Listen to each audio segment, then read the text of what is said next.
What is my purpose? When will I ever make my family proud? Why am I here? Does this make me a man? I feel stuck. Is it all worth it? This is a loop. Why can't I stay happy? I'm broke. When I'm gonna get some money? Had to remind myself, yo, I looked up in the mirror and I had to remind myself. I had to remind myself. Had to remind myself, yo, I be tripping sometimes. Welcome back to Unbecome Podcast. I am your host, Nikita, and thank you for tuning in. Whether you are a returning listener or a newbie, welcome. Make sure you go check out episodes 1 through 3. Today we will be talking about entrepreneurship. We will be talking about money. We will be talking about working a 9 to 5. Which one, that one, which one? Okay, so generally we start every episode with a guided meditation. Now, what we're going to do this week is I am going to leave you with money affirmations at the end. So we're going to talk, we're going to chat, we're going to converse. I'm going to leave you guys with some questions, just some thoughts. And then we are going to affirm our abundance together through music, through the beats, through the affirmations. Okay, so let's go ahead and get started. Okay, so check it. When it comes to money is one of those things that either you enjoy talking about it because it's like, oh yeah, I'm gonna be a multimillionaire. Like, I want this money. Give me this bread. Give me this, give me the bag. Or you are fearful of it. Like, you are literally scared to look at your bank account. You're scared to take a look at your finances. So that leads me to ask you a personal question. What is your money beliefs? Do you know what your money beliefs are? Money is infused in every single thing that we do. Yet most of us, a lot of us, fear money. Like, literally are scared of money. We're scared of our finances. We're scared to look at our bank account. We're scared to, once we swipe our card, to see how much money do we have left. You've ever had a night out, maybe in your youth, you'll go to your bank account and you'd be scared to log in and it's like, how much money did I spend? So that just leads me to the belief of money. The belief of money, for me personally, starts with religion. A lot of religion teaches you that your wealth comes after you die. You have to wait for this heaven to receive all of the riches and the gold and all of the wealth that you desire. I just can't help but think about our ancestors and what their take on money was, because they had close to nothing. Can you imagine working in the fields and earning pennies on the dollar? Well, I'm sure you can imagine it because we're doing it today in the workforce. So money continues to be infused in everything that we do. We have to pay our bills.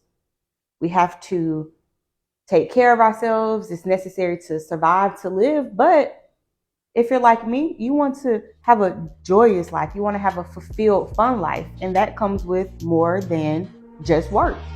It comes with doing the things that you really want to do, buying the things, looking good, feeling good, smelling good.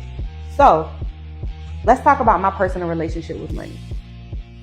My past personal relationship with money was one that was stemmed from fear.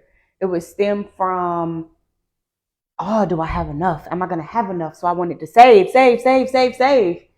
so much, but I can only get but so far because I only made but so much. Can you relate? I'm sure you can relate to that.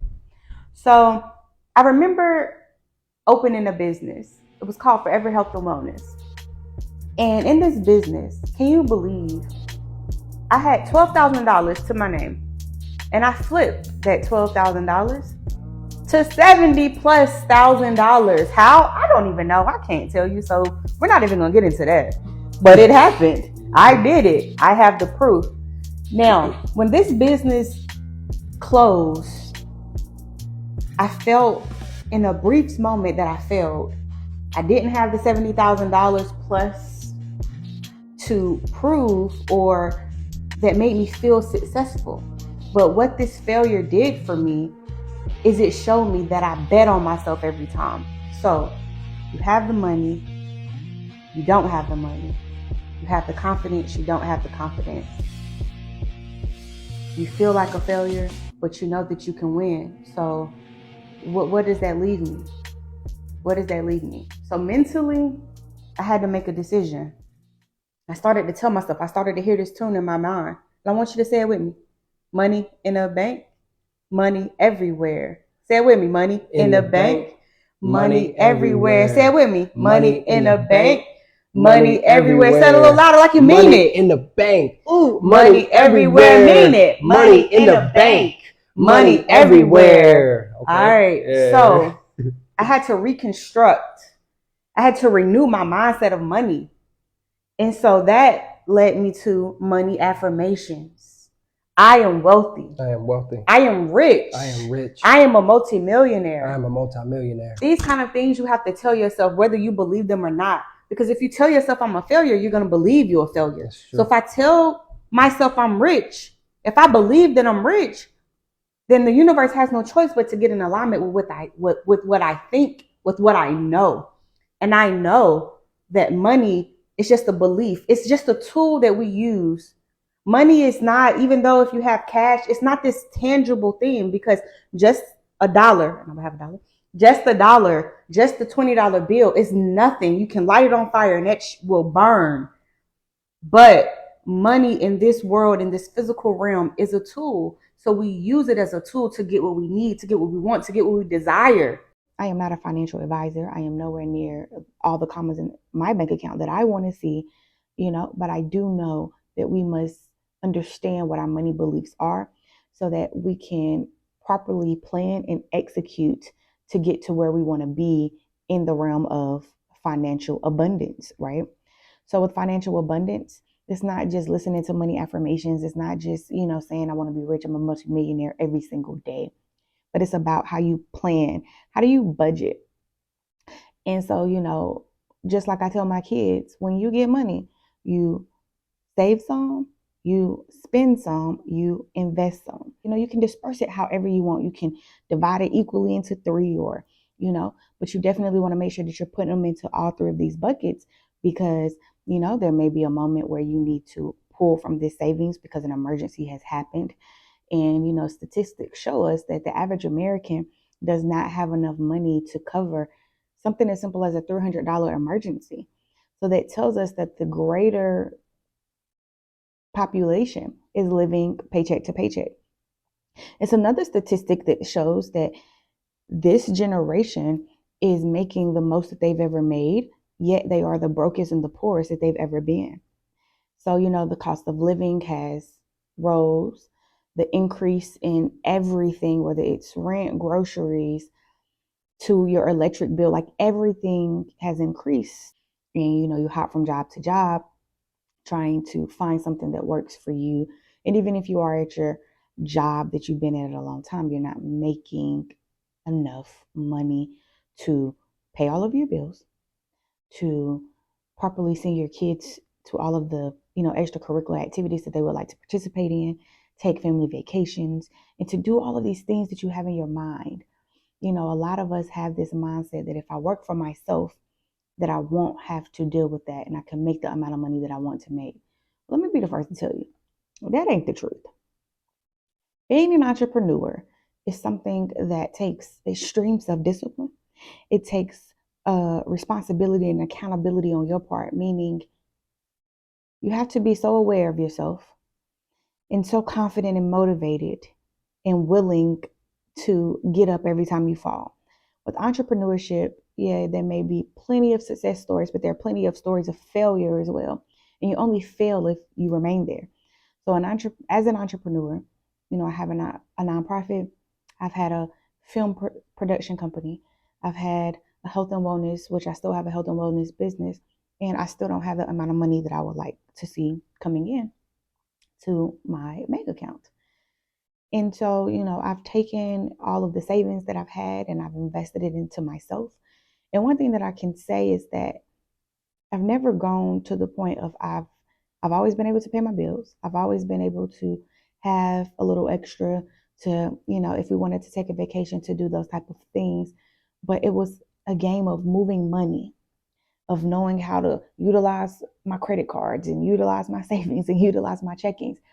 So it's just been a game of transferring the funds. How do you manipulate these funds to work for you, without getting yourself in a predicament where you can't pay your rent, you can't pay your bills, and you are so behind that you can't keep up. You feel like you are underwater and you're drowning. And so this is, not financial advice or any of those things, but it's more of, I guess, maybe a mental motivation that no matter how many times you fail, if you decide to be an entrepreneur, if you truly believe in your business, if you truly believe in what you have, such as you won't quit, period. And in that's not saying that you are not going to play it smart. And if you need extra money, that you won't go get a job to supplement your income. What it's saying is that no matter what you decide to do, whether you get a full-time job or a part-time job, you are going to put that energy into your business. You're going to put that energy into what you truly believe in. You're going to have so much self-discipline that you don't just think that it's just going to happen out of nowhere, but you're properly planning. And with planning, being okay with the plan not working out, being okay with you having to pivot, being okay with you having to readjust and realign time and time again. I like to say that failure is our greatest success because failure teaches us what isn't working. Failure is the biggest red flag to show you what you need to put into alignment so that you can reach a more successful approach the next time. So when you fail, we think that we're just going to win the next time. Well, your win will come into it's like increments, right? So you fail, you learn your lesson, you see, okay, this is where I failed. So how can I go about it this time and shift that failure and put what I've learned from the failure into a more successful approach? That doesn't mean that I'm going to win big. All that means is that I have another piece of the puzzle. Being an entrepreneur, to me, I look at it like it's a puzzle. So you have this big puzzle piece, right? And with every single piece, with every single failure, with every single loss, with every single thing that you learn, you begin to put the puzzle pieces together. You begin to see what works and what doesn't work. You begin to see your strengths and your weaknesses. And a lot of us like to focus on our weaknesses and say, oh, I need to get better at this. I need to get better at that. Something I've learned is that you need to start strengthening your strengths. When you start to strengthen your strengths, you become even stronger at your bag, at what is good for you, what works for you.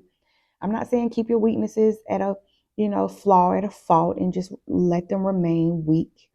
But what I'm saying is sometimes when we put too much energy into what we are weak at, that we become weaker versus putting our energy into our strengths and becoming stronger. So with working a 9 to 5, I haven't technically worked a career job in 10 years. My last job that I worked as a career was a correctional officer, and I resigned back in 2013. So it's literally been 10 years for me. I feel like the world tells us that being our own boss, like having your own business, makes you the boss. It makes you this person that's like untouchable and invincible. And that's not true. If you are good at, I'm at a hotel, so I'm gonna use this. If you are good at cleaning a room, if you're good at cleaning, is that to say that you should start your own cleaning business? Well, depends on what you truly want. But if not, then it's okay for you to clean.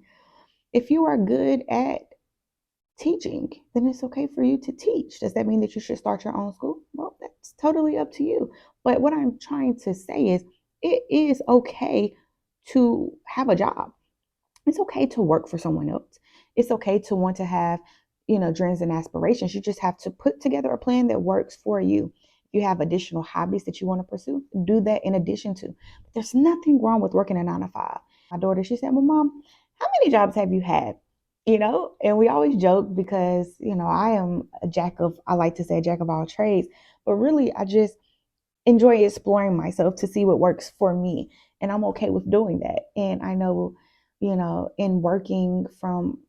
I started working at the age of 15. And I have been and still am a type of person that if it doesn't work for me, I will explore another avenue. I am okay with not settling, and I am okay with, doing other things. I'll move on real fast. And so anyway, we sat down And we went through all of the jobs that I went to. And my daughter wanted to count to see how many jobs I've held from the age of 15 to 10 years ago. Because like I said, my career path stopped then. So I've had 18 jobs. And my daughter's like, oh my God, you had 18 jobs? Yeah, your girl couldn't stay employed. So it's almost as though the universe was telling me that it was meant for me to be an entrepreneur. Now, I do feel as though I am meant to be an entrepreneur. I feel like it's your reasoning for wanting to be an entrepreneur as well. It's not about wanting to tell people what to do, to be in charge, to be a boss, to make multi-millions of dollars. Your intention has to be greater than any of those things. So even though we're talking about money, it may be not even feel like we're talking about money. But I know that when I started my film production company, one of the biggest things was money. I wanted to make money. Yeah, I absolutely enjoyed what I did, but I wanted to make money. And those intentions, those motivations only get you but so far. Because when you do something, you have to have purpose in it. And you have to have something like a deeper connection to it, or else it's just going to be a phase. It's not going to last. I know that there's plenty of people who've proved me wrong, who do their job just for money and they may be successful at it. But what I'm talking about is a success that's not only successful commas in the bank account, but a successful mindset and inner happiness as well. Like it's all a bundle. You know what I mean? So we're not just talking about being rich, being wealthy. We're talking about being rich and being wealthy in our bank account, as well as our mental, as well as our physical, as well as our spiritual. And so if you want this overall well-rounded thing, then you have to do what is purposeful for and to you. Everything that I've done, I've thoroughly enjoyed it. I put my all into it. But a common denominator that I found is that everything that I've done, what I enjoyed about it was helping other people. So helping others is something that is my bag.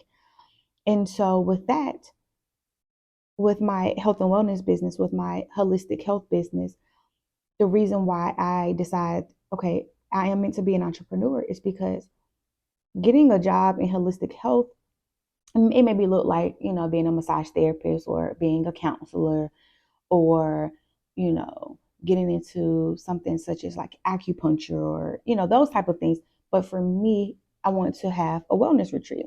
And I want to be able to utilize all of the certifications I've ever done. So just like with my jobs, I've equally done school and certifications. And so I have all these certifications in different things, such as life coaching and, guided meditation practitioner and Reiki energy healer and life coach, like all of these things. And so I asked myself, what does all of this mean? When I did the film production company, what are some of the things that I implemented? And some of the things that I did, it wasn't just being behind a camera. It wasn't about directing a movie. It wasn't about even writing the script. It was really connecting to other people and helping them during their time of need. Anytime I've shot a video for someone, or I've had anybody into my home, it turned into a counseling session. It turned into a life coaching session, into, me ultimately helping connect the dots for them. And so you have to look at your past experiences and get to the root of what are you good at?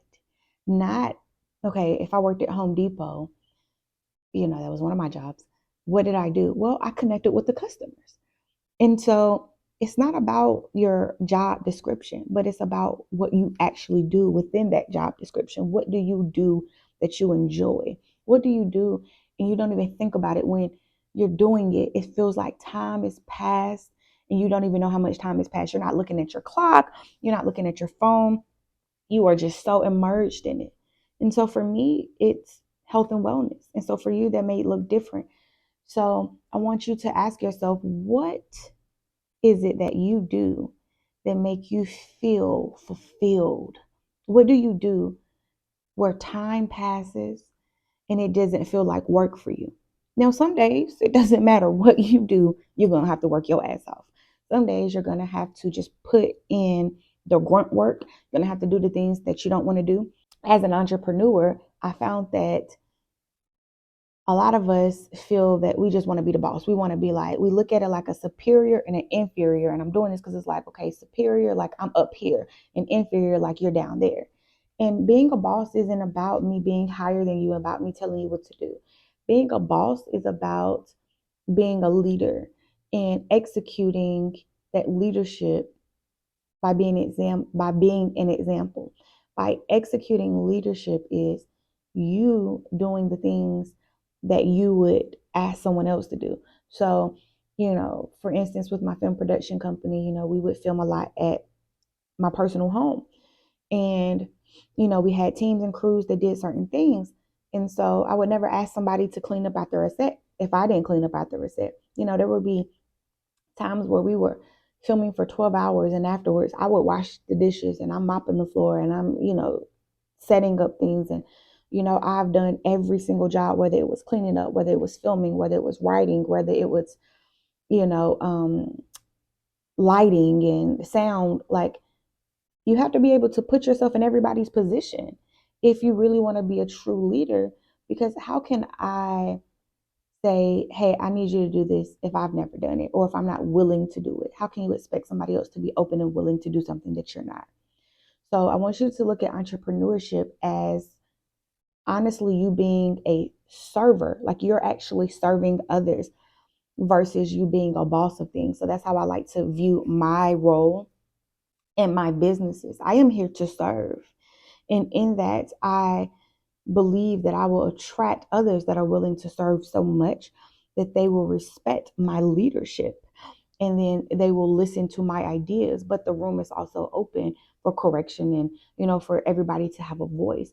But ultimately, they are okay under my leadership and they are okay with providing the services that will ultimately create this overall business that I've set forth.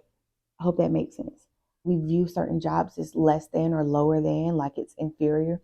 These people who work in these certain jobs are no better than a person who has their own Fortune 500 company or any of these things. Because if you really think about it, it takes all of us in every single job title and every single walk of life to contribute to this beautiful world that we've created.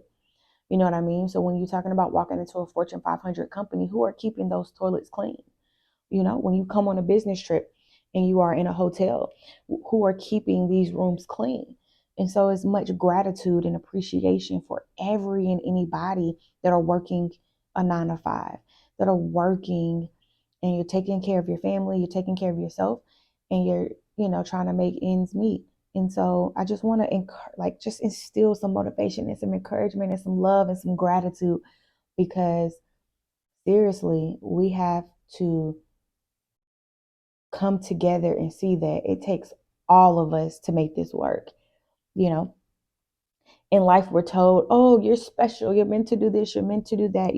We highlight being, celebrity or people being famous. And really, everybody is the same. We all eat, we all sleep, we all take a shit the same. Like, it's nothing different. Like, nobody is more special than another. And I feel like we should stop telling our children that they're special. I'm saying we need to stop telling them that they are one of a kind, because they're not. We're all unique, yes, but nobody is so special that only one person can do one thing. You are meant to do what it is that is for you. And the reason why a lot of people's lives aren't working accordingly is because we think we can do every fucking thing. And everything ain't everything for us. So let me say it one more time. We were not created to do everything. We were created to do something. We were not created to do everything. We were created to do something.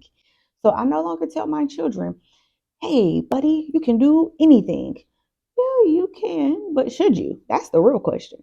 You need to do what's good for you. You need to work on strengthening those strengths and what is strong for you, what works for you, what makes you happy.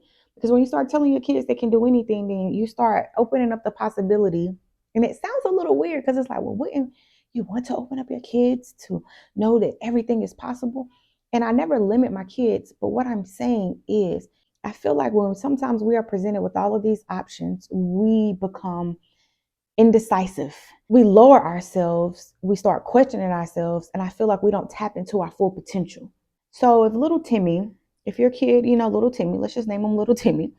If little Timmy, you've put little Timmy in soccer You've put little Timmy in football. You put little Timmy in basketball. Little Timmy can't run a lick. Every time little Timmy runs, his little ankles breaking. He falls and, he touches a ball and, he about break his neck. Little Timmy shouldn't be an athlete. So you shouldn't tell little Timmy, you can be anything. Little Timmy, you can be in the NFL. You can be a soccer player. You can be a footballer. Little Timmy, little Timmy. Little Timmy likes the game. Little Timmy likes to build things. So little Timmy should be strengthening his strengths and building things. Maybe little Timmy will be good as an architect, maybe an engineer, maybe a game coder. You know what I mean? So what I'm saying is we need to stop instilling what we want for our children and allow them to do. So the same with us. Stop instilling what everybody else told you should be and what everybody else told you could be, and start doing what is good for you. Okay? Focusing on strengthening your strengths. What are you strong at? What are you good at? If I don't know what 5 times 5 is, then I probably shouldn't be an accountant. However, if I can sit for hours and I can meditate and people just naturally come up to me and they, want to tell me their life story, and I enjoy talking to other people and I enjoy helping other people, then I should sway more into the field of helping others and therapy and counseling than I should in payroll and accounting and trying to manage somebody's funds, right?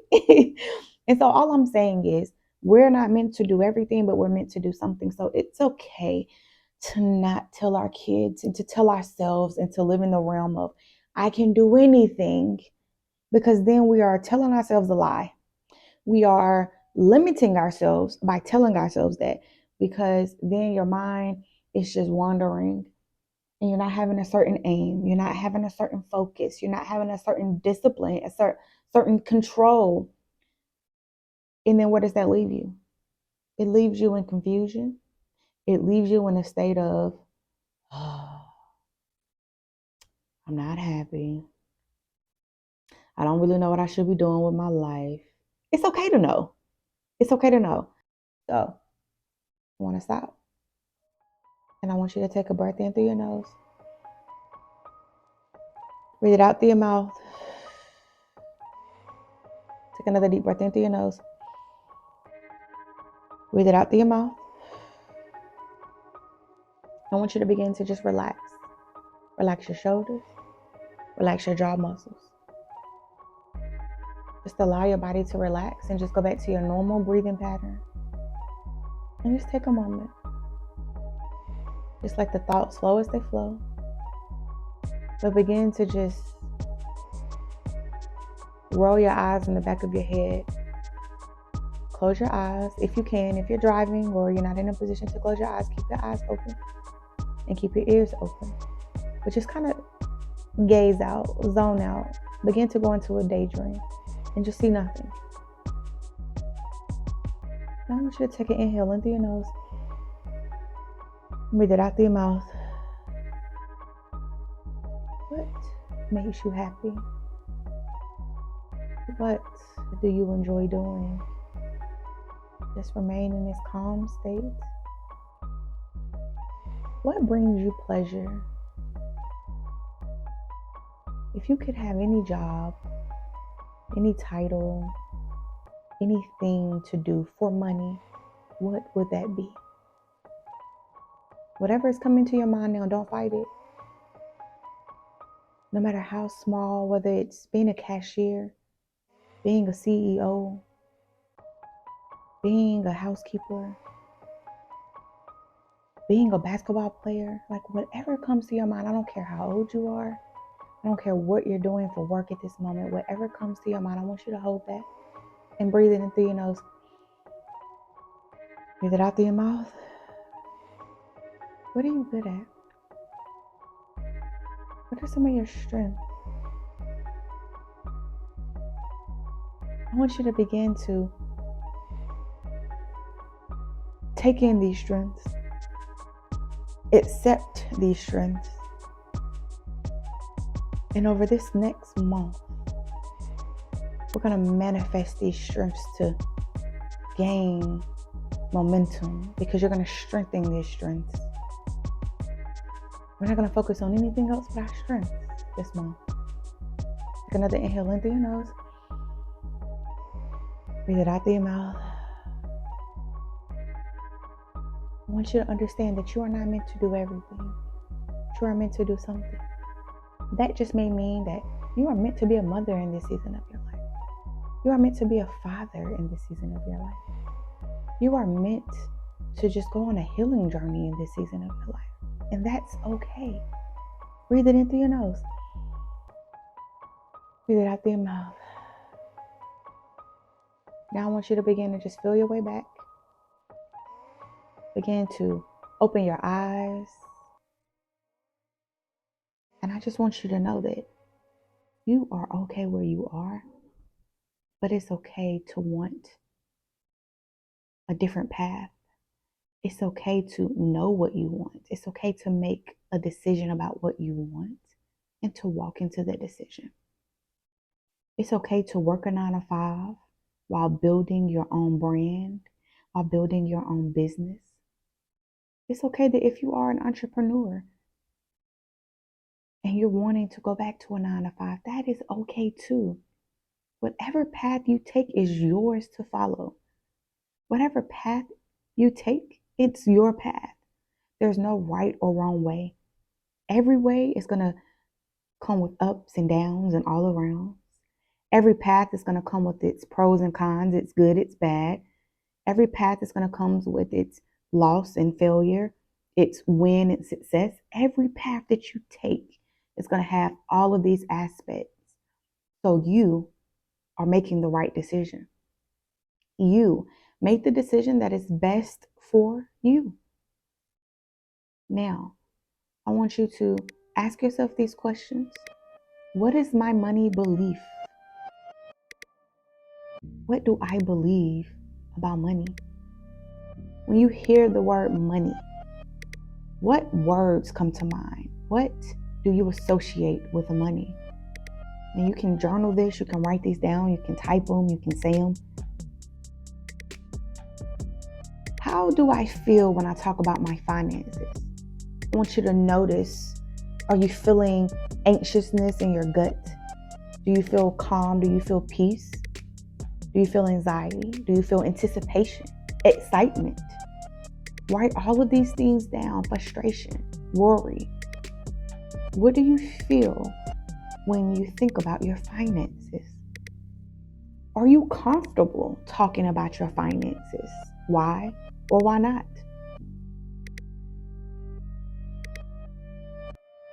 What can you do today to put you in a better financial position tomorrow? Is there something that you can cut from your budget? Whether you're getting too many coffees at Starbucks, whether you're spending too much money on shoes, but you're saying that you want to start this business. How can you redirect what you already have to where you want to go? Now, I challenge you to write down all of your bills, write down all of your credit card limits, and then write down what you're actually spending your money on, right? So you're going to have a list. You're going to have your bill list. You got your credit card utilization, meaning your credit card limits. How much money are you spending on your credit cards every month? So factor that into your bill chart. Then I want you to write,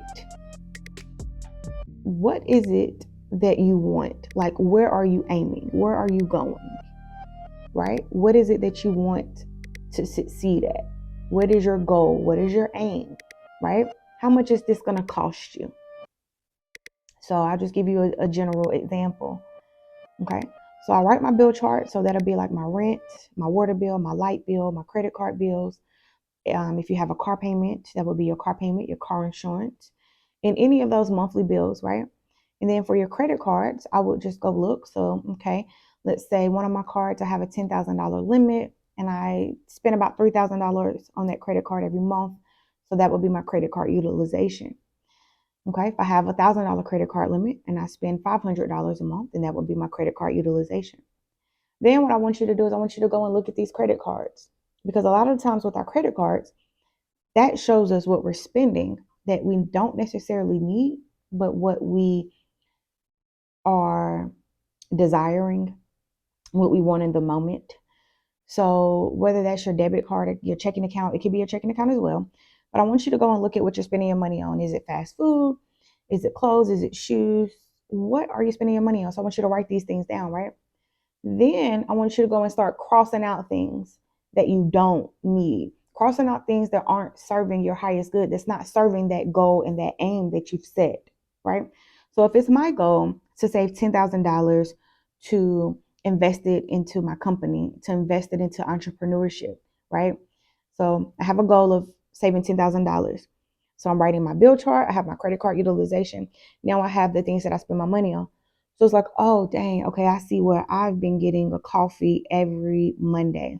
So I'm going to cross that out because that may only be, $8 to $10, but $8 to $10, $10 times 4, that's 4 weeks, that's $40. I could have put that $40 in this, fund that I want to gain this $10,000 because it's not just going to come out of nowhere.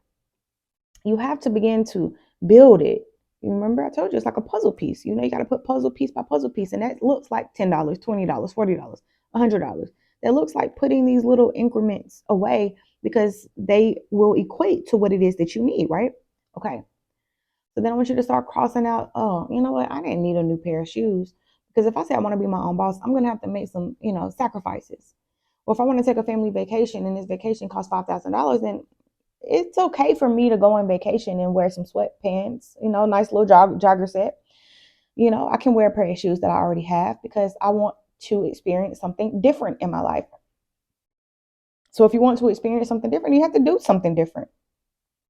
And you making those personal sacrifices for the things that you don't necessarily need will give you a better opportunity to get what you want in the future because you're setting yourself up to accomplish these goals, to accomplish these aims. You're checking this stuff off the list and you're doing what makes you happy. And when you are happy, that's all that matters. A lot of the times we are buying all of these things that we want because we're trying to fill this void that we have inside. But really, if you are successful at completing your aims, then that void will be fulfilled without you having to spend additional money trying to fill it with material things that don't actually matter to you. Okay. So I just challenge you to do those things, to answer those questions. And now we're going to jump into some money affirmations. Money in the bank, money everywhere. I got money in the bank. You got money everywhere. Money, money, money, money, money, money, money. Abundance, wealth, prosperity, currently. Money, money, money, money, money, money, money. Abundance, wealth, prosperity, currency. Money, money, money, money, money, money, money. Abundance, wealth, prosperity, currently. Breathe in, hold. Breathe it out. Money in the bank. Money everywhere. I got money in the bank. I got money everywhere. You got money in the bank. You got money everywhere. We got money in the bank. We got money everywhere. I am financially free. I am financially free. I am worthy of the wealth I desire. Worthy of the wealth I desire. Wealth and abundance flows to me. Wealth and abundance flows to me. I am a money magnet. I'm a money magnet. Money comes to me easily. Money comes to me easily. Money is drawn to me. Money is drawn to me. Everything I touch turns into gold. Everything I touch turns to gold. I am a great giver and an excellent receiver. I'm a great giver and an excellent receiver. I am an excellent money manager. I am an excellent money manager. I am open to receiving money. I am open to I attract money easily and effortlessly. I attract money easily. I am grateful for the money that I have. I am free. I am free. I am financially free. Money in my bank, money everywhere. Money in my bank, money everywhere. I really hope you guys enjoy those money affirmations. Listen, if that resonated with you, if you want to listen to that on a daily basis, this money affirmations is available on Apple Music, Spotify, YouTube Music, Amazon Music, Deezer. I'm talking about all of the major streaming networks and platforms. You can find money affirmations. Just simply type in money affirmations by Nikia and you will find those. I hope you enjoy it. I hope you listen to it on a daily basis just to get it, get you pumped up, get you motivated, get you ready for those commas in the bank. I always like to make songs out of everything. But I really hope that you guys enjoyed this episode. Now, I Really, really, really want you guys to send me questions, send me topics, comment, listen, hit me up. You can DM me on Instagram. That's where I am. You can find me at NA period QUI period A. That's Nikia, NA dot QUI dot A. And I am also on YouTube. And again, I need you guys to go and watch some of these videos on YouTube because I have surpassed my subscriber count. I am working my way to those watch hours to get my channel monetized. My YouTube handle is Nakia Lowry, NAQUIA Listen, I hope you guys enjoyed this episode. You can also send any questions, concerns, or topics that you would like to hear about at to unbecomecoaching at gmail.com. That is to unbecomecoaching at gmail.com. And that's all I got for you guys today. Peace.